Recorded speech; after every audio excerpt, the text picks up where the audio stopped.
I worked with a community bank, and the newly appointed president CEO had reached out to me because she had been tasked by the board of directors to implement performance reviews because they hadn't had them ever, and the bank's numbers were trending downward rapidly.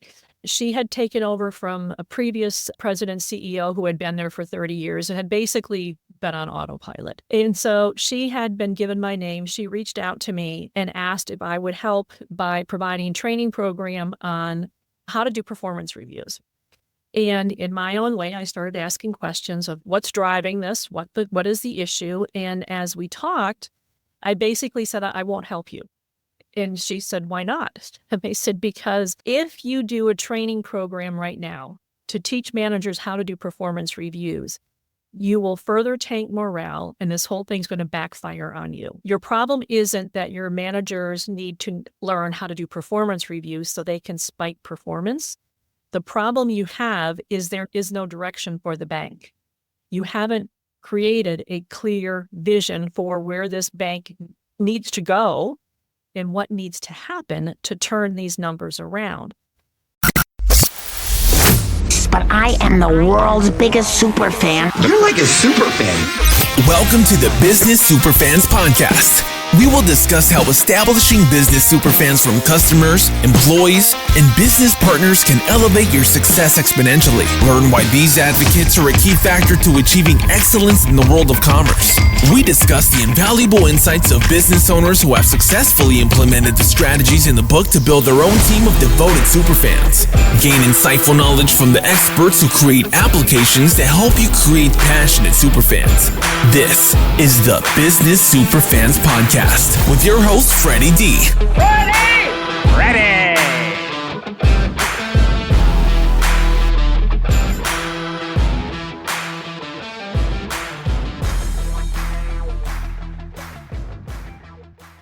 Today on the Business Superfans podcast, we're thrilled to welcome a true powerhouse in leadership, strategy, and succession planning, Liz Weber, as the CEO of Weber Business Services. Liz has earned a reputation as a trusted advisor to boards, business owners, and C-suite teams, helping them navigate leadership challenges with clarity and precision. Recognized as one of 2025's top 30 global gurus for leadership, alongside industry greats like Simon Sinek and John Maxwell, Liz is a leadership consultant, keynote speaker, and author who equips organizations with the strategies they need to focus on the right things at the right time for maximum impact. Her work enhances performance, profitability, and workplace culture, key ingredients for creating business superfans. Get ready for an insightful conversation as Liz shares her expertise on strategic leadership, succession planning, and building a thriving, high-performance organization. Let's dive in. Welcome, Liz, from Weber Business Services to the Business Superfans podcast. How are you this morning, Liz? I'm good, Frederick. I'm really happy to be here with you and with your listeners. Yeah, we're excited to have you. So tell us the backstory of how Weber Business Services came about. Well, it's a long story, but I'll give you the shortened version in that I started my company 33 years ago, actually, this year, with the idea that I knew I always wanted to have my own company, but I didn't know what. And I didn't know what product to sell. I didn't really have any idea of what that business would be until one day I was attending one of those, Frederick, you probably remember, like Fred Pryor seminars or National Seminar Group type seminars. And I remember sitting in that seminar and I was looking around the room, and I believe the topic was something like business communications. I don't exactly remember, but I remember sitting in the room and counting the people in the room thinking $295, $295, $295. And at the time, I was also an adjunct faculty member with George Washington University.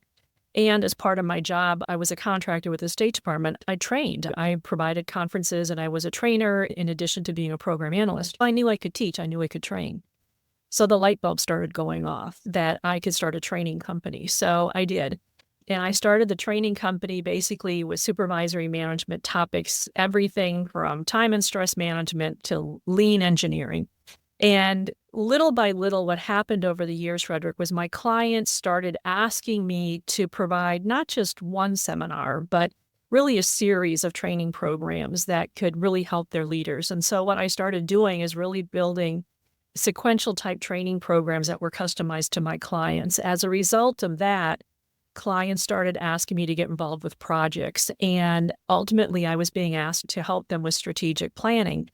And as soon as I got into that realm of working with the executive teams, the ownership teams, or the boards of directors and helping to clarify strategy for the organizations going forward, it's like everything clicked. I was in my happy place because I was now in a situation where I was working with individuals who can actually make decisions to change policy, change product, change the way the organization ran. And I simply liked the way that they operated, liked the pace. I liked the way that they spoke. So I had kind of found my people. So because of that, and as you and your listeners probably well know, when you're talking about clarifying strategic direction for an organization, as part of those conversations, invariably, we start talking about, given where your organization needs to go in the future, how might it need to be reorganized? How might its product portfolio need to expand or shrink? And then the big question is, who's going to do that work? And so I, by default, got into a lot of succession and workforce planning conversations, which I still do today. It's really helping to identify who's going to be sitting in which positions going forward and how we make that happen. How do we map that out? The third thing then that happens is I got into leadership coaching and developing, kind of bringing my training background forward. But really now I spend a lot of my time with executives, again, C-suite people, business owners, board chairs primarily, in helping them identify how they can be stronger in their roles to be more effective for either their teams, the board, or the company.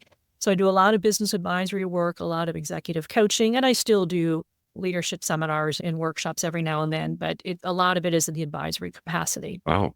That's an incredible story of where you started and what you're doing now to really transform businesses, which is much needed because a lot of businesses just wing it and they don't understand why they can't scale because they have no plan. They're just, Right.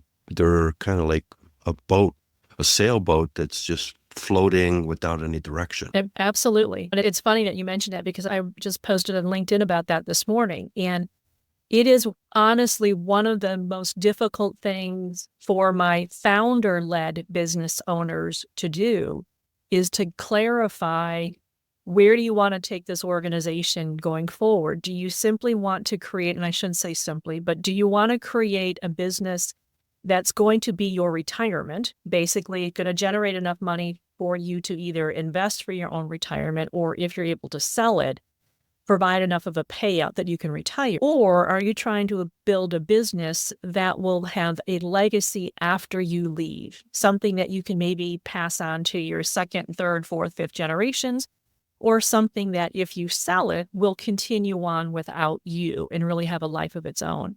And to do that, to your point, Frederick, you've got to go into that business with an expectation of what your goal is for the business. Do you simply want it to make enough money that you can retire? And if so, that's great. But if you want it to be something else, that's a different level of focus and a different level of vision, which allows you, as you said, and I say with my clients, allow you to scale. Right. Yeah, because they're two different roads, completely two different roads. And the other thing that's important is you've got to get the team onto the same page, because a lot of times I've experienced business owners, they have the vision, they have their ideas, but nobody else knows about their ideas. And so you can't get everybody into the direction and the energy to achieve the goal if they don't know and if they're not part of that conversation. Right. Absolutely. So here's an insight and a tip that I hope will help your listeners, because as you and I chatted briefly before we started, one of the things that I love about the idea of your podcast and creating Superfans is when you have Superfans, you can have a super business. But in order to create super fans from the perspective of the work that I do with my clients, one of the things that I'm very clear about with my clients when we're creating a strategic plan, where we're trying to get out either of the owner's head or ownership team's head or an executive team's head, where is this organization going? What do you want it to become? One of the things that we obviously spend a good bit of time talking about is the vision for the company. Now, most people go, oh, here we go. Okay, vision, mission, whatever, touchy-feely. Frederick, it's crucial. And the analogy that I share with my clients to help them understand how crucial coming up with a clear, concise vision is, because without it, you can't create superfans. And those could be superfans who are external to the organization, and you can't create super employees. And let me explain why. If you think of how many organizations create a vision, it's something fluffy and nebulous, like, we will be an organization that, I don't know, solves problems. And you're going, okay, that sounds great. I don't know what to do with that. But the analogy that I share with my clients is when you think of the word vision, a vision is an image, it's a picture. So when you create a vision for an organization, it has to be articulated so clearly that the individuals who hear it, who were not in that planning room debating what the vision should be, when they hear it, they can see basically the same thing in their mind's eye that you do. Now, why this is important, here's the analogy. Frederick, what's the vision of any professional football team? Championship. Win the Super Bowl. Win the Super Bowl, baby, right? What does that look like? What does that look like? When you think of Super Bowl, what do you see in your mind's eye? It's the big ring. It's the confetti. It's going to Disney World. It's all of that. Who knows the vision of every professional football team? It's the coaches, it's the players, it's the cheerleaders, it's the people who are running the stats, everybody. It's the people that are providing the uniforms, it's the fans in the seats. Everybody knows what that team wants to accomplish, and they want to be on that train going forward with that team because they understand the vision, they want to be a part of it, they want to be a part of that energy. The same thing can happen for a company. If the vision is clear enough to the people who are stakeholders who care about it, if they get a sense of where does this organization want to go and how can I be a part of it, they will jump on that train. I mean, one of the classic examples I share is Bill Gates' vision for Microsoft from 75. Yep. His vision from 1975 was a computer on every desk all running Microsoft software. And it was 1975. That was before PCs were even invented. No, I go back to those days. I started computer industry in 1980. Yeah. So I was in that for a long time. But you bring up a good point, Liz, and that's, I look at it as having like a vision statement. And one of the things that I came up with recently with the company was we created a vision statement, but not one of where we wanted to be. I changed it to we are that company. Well, now the mindset was we need to act like that company. And then I got everybody in the company to understand that this is who we are. It's not what we're striving to be. We are this company, and therefore we need to act like this company. And that transformed everybody's mindset. And then basically I got everybody into the racing rowboat, where you got everybody, the 8 people in, you got to be in synchronization. Otherwise you're not going too fast or going anywhere because you're spinning around because this person's rowing that way and that person's rowing this way. Got everybody in synchronization. And we grew that business. It was a service-based business in language interpreting and translation. Grew at $1 million in a year. And we're talking small numbers, not large transactions. But that was because everybody was on the same page.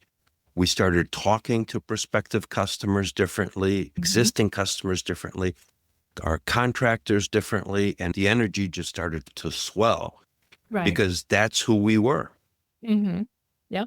No, that's huge. And because of that, you change your vocabulary, you change your culture, and you change the way you feel about not only yourself, but about your colleagues. So yeah, it has a true domino effect. Right. And it starts creating superfans internally because you can't have external superfans until you have internal superfans to where the team needs to be, this is a great place to work at. I love my job. The Mhm. company treats me well. They're telling all their friends and family members, what a great job. This company is so cool. That Mhm. energy transcends to suppliers, to distributors, to prospective customers, to existing customers, and it just snowballs. You Right. look at some of the very successful companies, their team, their core team loves where they're at. Yep. Yeah. I mean, it's the law of attraction. You want to work with people who want to work with you and then have the right attitudes. So, yeah, it's a great culture to create. And the predecessor or the foundation to all of that is in the work that I do. It's working with the leadership team and the ownership team to make sure that what you have in place as far as policies, procedures, benefits, workplace environment, all those types of things, tools, systems, are going to support the company that you are and that you want to be so that others want to be a part of you. So it's a whole series of steps. Yep. So share a story of how you helped transform a company that was kind of rudderless and you helped them get some direction, get a vision, get the team on board, and what was the results of that transformation? Sure. So one of the examples I can share is I worked with a community bank, and the newly appointed president CEO had reached out to me because she had been tasked by the board of directors to implement performance reviews because they hadn't had them ever, and the bank's numbers were trending downward rapidly. She had taken over from a previous president CEO who had been there for 30 years and had basically been on autopilot. And so she had been given my name. She reached out to me and asked if I would help by providing a training program on how to do performance reviews. And in my own way, I started asking questions of what's driving this, what is the issue. And as we talked, I basically said, I won't help you. And she said, why not? And I said, because if you do a training program right now to teach managers how to do performance reviews, you will further tank morale, and this whole thing's going to backfire on you. Your problem isn't that your managers need to learn how to do performance reviews so they can spike performance. The problem you have is there is no direction for the bank. You haven't created a clear vision for where this bank needs to go and what needs to happen to turn these numbers around. Once you create that clarity and that roadmap, then we can develop a training program for managers to not only help them understand how to do performance reviews and help staff understand what performance management is, and it's not retroactive, it's going to be forward-looking. We can do a whole series of training programs to develop the leadership skills of the team that you have and the teams you're building. But more importantly, we can change the culture of a proactive organization instead of one that has been reactive. And so, long story short, Frederick, that's what we did. It took about 5 years with all the different initiatives that had to go in place. But I am so grateful to that president CEO. She understood it. She got it right away. She went to the board and lobbied and got the board approval that we would do this. They were skeptical. But I'm happy to say, for their sake, for 4 years in a row, they went from being nowhere on the map to being a top 200 performing community bank in the U.S. So it not only transformed culture internally, developed skill sets, broke down silos. Frederick, it got to a point where when I was doing some of the last work sessions I was doing with them, I would walk into the training room and people from different branch offices are sitting together, laughing and talking. That had not even been a consideration when I first started that project with them. They had been so isolated. There had been internal cliques. There had been people that were adamant they weren't going to change how they did business because they'd been there for 20 years or 30 years. So as you all know, and you alluded to, you got to create superfans internally. But in order to do that, you've got to help them understand why and what it is that they're actually working towards and how they actually impact that vision being a reality every day, given the work that they do. And once that happens, you can really leverage the super fans you already have externally and just exponentially grow them. Oh, absolutely. A great story because that's exactly it. I can't really say anything different because that's what really needed to be done in that scenario is really the approach that you went was the right approach because one, the results that you got, but two, you've got super fans yourself of everybody at that bank. So now they're your sales force Right. talking and getting you more business for the skills that you bring to the table because you just transformed that whole bank. And Yeah. for them to be one of the top 200, that's amazing. Yeah. Yeah. Again, I give the bank president and CEO and the team that she created and how she worked with them internally the credit because she did a phenomenal job.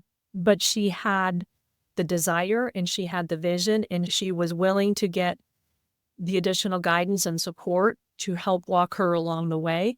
And it transformed the relationship she has with the board. So it was a win for everybody involved. It really was. And it was simply being open to the idea of how do we get better? How do we get better? Well, we talked about a sports team earlier. And if you think about a sports team, you got in football, you've got strength training coaches, you've got the defense coach, you got offense coach, you've got receiver coach, you got quarterback coach, you got the punting coach, same thing in baseball. So, the top players have coaches. And so it's important for businesses to sometimes get themselves out of their own way and get themselves a coach like the things that you provide to help them see things that they not necessarily see themselves. Right. And then help them put together a plan because of the fact that by yourself, you can only ask yourself so many things so many times and get the same answers or different answers. And it makes even you more confused and frustrated. Right. So you need to have somebody to bounce stuff off of. Yeah. The most successful businesses and the most successful individuals in the world have somebody that they can talk to. Yeah. It's interesting that you say that because as you're speaking, I'm reflecting upon, and I apologize because I cannot remember this doctor's name, but there is a TED Talk given by a surgeon, and he speaks to exactly that, Frederick. He speaks to the fact that as a surgeon, I don't remember exactly why, but he asked a mentor or someone that he respected to observe him during one of his surgeries and thinking, I'm going to wow him with my skills and my finesse and how well I run the operating room. And he shares the story then that obviously after the procedure, which was successful, he and the mentor sat down and he asked for, so what do you think? Thinking he was going to get praise and glory and honor. And the mentor said, well, it was nice, but you might want to consider this, and then you might want to try that, and you might want to do this a little bit differently. And he was shocked because this person initially he thought has the audacity to provide feedback and how I can improve. But then he said, luckily I started listening because he was right. I could get better. And to exactly your point is the challenge that, many of us have is that we still have this twisted mindset that if we're getting coaching, there's something wrong with us. It's like some form of bad therapy or whatever, and somehow we need to be fixed. Instead of looking at it as, how can I bounce ideas off of someone to get an alternative perspective, to share an outside opinion, hear from someone who is talking to a multitude of other individuals in my position that I don't have access to, that I could learn from. And so it's really understanding what executive coaching or business advisory services are really all about. It's not therapy. It's providing insights that maybe you hadn't thought of. Oh, absolutely. 100%. Because when I was working with this interpreting and translation company, there was a business coach that I was working with, and he was my sounding board. And sometimes he was my therapist because of the fact that the company had so many challenges that sometimes I was so frustrated and I needed to just have somebody vent to. And sometimes we'd have breakfast and he says, all right, get it off your chest. And he just listened and goes, couldn't say anything because it was just, he just let it roll. And he goes, I feel you, you'll get through it. And that was it. But I needed to just have somebody listen. Yeah. And I was like, am I nuts? No, you're not. Yeah. You are dealing with the situation. Yeah, no, I've had the same thing. And in fact, it's happened a couple times with family-owned businesses where and maybe you've had this experience, but I hear and know about things before anybody else inside the company. I hear and know about things before the spouse does quite often. It's happened a couple times where I've had some family members say, if we've had a meeting and it's the leadership team, many of them are family, and a family member will say, "So Liz, what do you know that we don't know?" It's like, I don't know a whole lot, but I'm not going to tell you. But to your point, it's just, I need an outside perspective, or I need to talk to somebody who is not here. I just need an objective third party to listen and maybe tell me I'm not crazy, or listen. I've had one CEO where quite often he would call and he just needed to vent about general counsel or his CFO or something like that. And I'd just start laughing because the situations that he was dealing with at that time, it sounded like he was dealing with two 13-year-olds. And these are two individuals that are making well into the mid six figures. And it's like dealing with two 13-year-olds. And I just started laughing. And he said, "Okay, so I'm not crazy." Oh, it's the same thing with the coach I was dealing with. It was this exact. It's funny you bring up the teenagers because that's what we related to. Is I'm dealing with a bunch of 13-year-olds that are got attitude problems and don't get along with one another because they think they're better than everybody. And it was like, God, can I just put everybody in a timeout? Kind of funny. Yep. Yeah. So what's an action item that one of our listeners can actually look and do to assess where they're at in business to help them get a direction? Because we're in the beginning of the year here, so that they can help them plan out for 2025 and beyond. It's a really good question. And so my first point would be, don't make this more complicated than it needs to be. And my second point would be, get clear on what your top 3 priorities for your company are for Q1 and what will they be for Q2. What do you think they're going to be for Q3?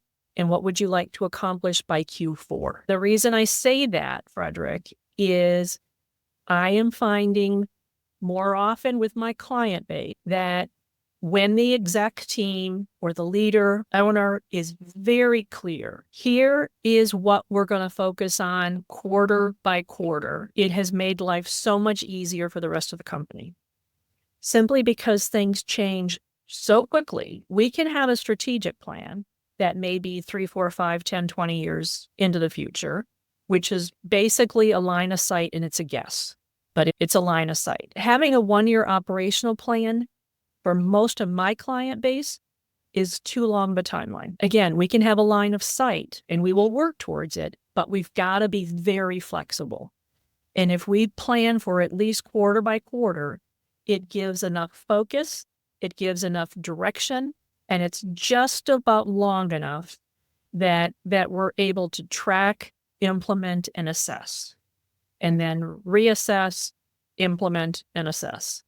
So it starts a different type of cadence for us. Oh, absolutely. That's what I did with the interpreting company. It's exactly what we did. The thing that you also want to add into that is that when you do hit those milestones for that quarter, you want to celebrate. You want to acknowledge everybody that helped make that happen. That needs to be a big event because then it gives everybody the energy that says, okay, wow, we pulled it off, team. All right, now we know our number and our goals for the second quarter. Now everybody's already in a high five mindset that we can do this. It's just going back to sports. You start winning some games. You want to celebrate those wins, and it gets the energy going and everybody else. Because you look at a sports team, the team that's having fun kicks the living butt of the other team. Yeah. The guys that are stressed out on the field, and you can see it visually, always lose. Right. Well, and the other thing to your point also, you're always tracking the numbers. Human beings like to keep score. That's one of the many reasons I like sports. Human beings like to keep score. And the more meaningful metrics that you can track that are understood by people that can influence those numbers, the better impact you're going to have. And so that's also something, as far as a piece of advice for your listeners, is look at the metrics that you're tracking and have a really objective heart-to-heart conversation with your team downstream and metric by metric identify, is this metric really important? And if so, to whom and why? How does this help our customers externally? How does this help a team member internally? And does everybody understand what makes that metric go up or down? Because identifying metrics is a challenge. It's a difficult challenge, and a lot of people just track obvious things, or quote unquote what they think are obvious things, and have no real idea what it means. And the people that are working with them and for them don't know what the numbers mean. Yes, it's important. Everybody's got to be on the same page and understand where they're going. And additionally, you still need to, I look at it as, you need to recognize those individuals that helped contribute to those numbers and help those metrics become what they need to be, because now that gives everybody else the understanding that the company appreciates the extra effort. Because one of my quotes in my book is, people will crawl through broken glass for appreciation and recognition. We don't give enough of it. I think that one of the things that I talk to businesses is, you need to recognize those that contributed in front of everybody, because now that elevates everybody else's game that says, I want to be that person that gets recognized, that gets the award and everything else, because now that metrics make sense, because we're all part of it, and now everybody is going in the same direction. Right. Absolutely. Absolutely. Very cool. So as we kind of come towards the end here, do you have another story that you can share with our audience of some of the things that you've done? I think I'll just circle back to this idea of sharing metrics and getting clear on metrics. A group that I've been working with late had some big challenges in front of them as far as project work to get done. Big revenue generating projects, big capital intensive projects. So we're talking high numbers, big dollars, multi-million dollar initiatives that could produce huge revenue. The challenge they had, Frederick, was morale was really low, bad, and employee retention was really low. And in working with them, again, helping them with the strategic plan in trying to now shift things around to incorporate some of these initiatives that had come out of the blue but could not be ignored. I talked with the CEO, and he said, I don't think we're going to be able to do it, because a couple of these deadlines were due at the end of last calendar year in order to hit release. And he said, I don't think we're going to be able to do it. If we don't, we're done. And I asked him, I said, would it be of value if I talked with every one of your leaders to find out what they need from you or what they need from this company outside of additional resources, because it's virtually impossible to find additional people? What do they need to allow them to and their teams to do the best work they can do to hit the targets to get this thing done? And he said, do whatever you need to do, but we got to come up with a game plan. So I interviewed everyone on their leadership team, and time and again, Frederick, the main thing that they were asking for was, give us the priorities. Give us the priorities, and then take the other things and push them off to the side and hold them off for us until we can get some of these critical things done, because everything can't be a priority. That overarching message for clear direction, clear priorities, have our back. And then the CEO also started meeting with every single one of his leaders every week for 10 to 30 minutes, just getting an update of, how's your part of the project going? Where do you have issues coming up? What do you need from me? What do you need from anybody else that I can help wrestle for you, make it happen? Frederick, that cadence of weekly meetings, of open, candid conversations face to face, really focusing on aligned initiatives, priorities, transform that organization in about 7 months.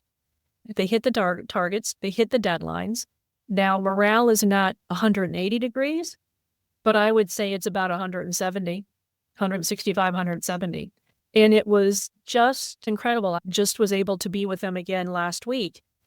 The tenor in the room, the confidence of the leadership team, the depth of knowledge that is apparent with people that are not just in the C-suite, but are 1 level and 2 levels down, is dramatically different.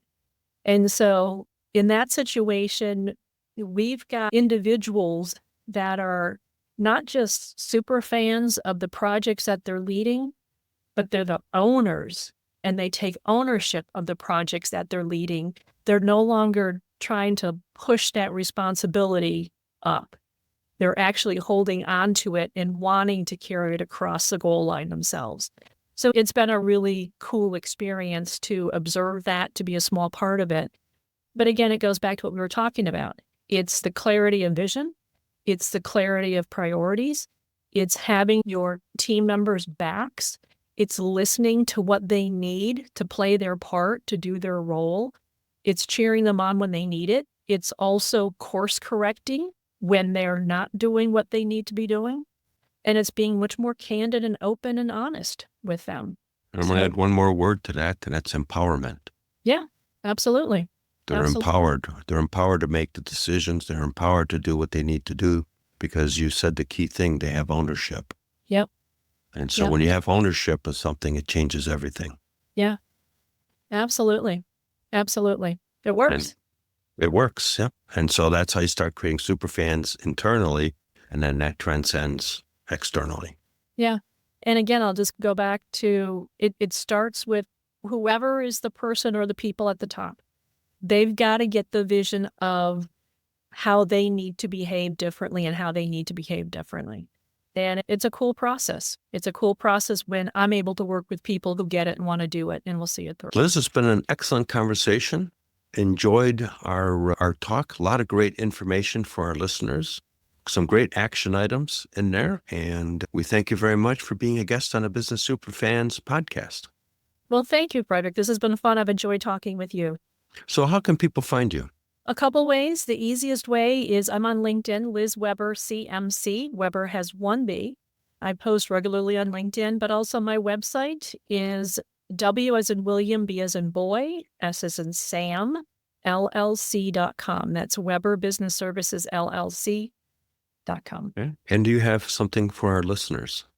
Sure. If your listeners are interested in leadership and interested in understanding how they might currently be leading their teams and are interested in possibly being even a better leader, they are welcome to go to my website, wbsllc.com. When they get there, they will see on the top right an orange triangle. It's a free leadership assessment, Frederick. They can go there, click on that. They can answer 10 questions, and they'll find out which of my 5 stages of leadership they are currently demonstrating and which stage of leadership they might need to move to next and what skills they need to develop to do just that. Oh, that's an excellent offer. That's really helpful. Great. I hope they take advantage. Yeah. All right, Liz, thank you very much for being on the show, and we definitely look forward to having you on the show down the road. Great. Thank you so much. Thank you for joining us for another episode of the Business Superfans podcast. If you found today's conversation valuable, don't forget to hit that subscribe button, leave us a review, and share this episode with someone who could use these powerful insights to level up their business. Remember, creating business superfans isn't just about your customers. It's about fostering genuine, impactful connections across your entire business ecosystem. When you invest in those relationships, success doesn't just happen, it accelerates. Until next time, I'm your host, Freddy D. Let's keep building superfans, creating unstoppable momentum, and driving your business toward extraordinary success. See you in the next episode. We hope you took away some useful knowledge from today's episode of the Business Superfans podcast. The path to success relies on taking action. So go over to businesssuperfans.com and get your hands on the book if you haven't already. Join the Accelerator community and take that first step in generating a team of passionate supporters for your business. Join us on the next episode as we continue guiding you on your journey to achieve flourishing success in business.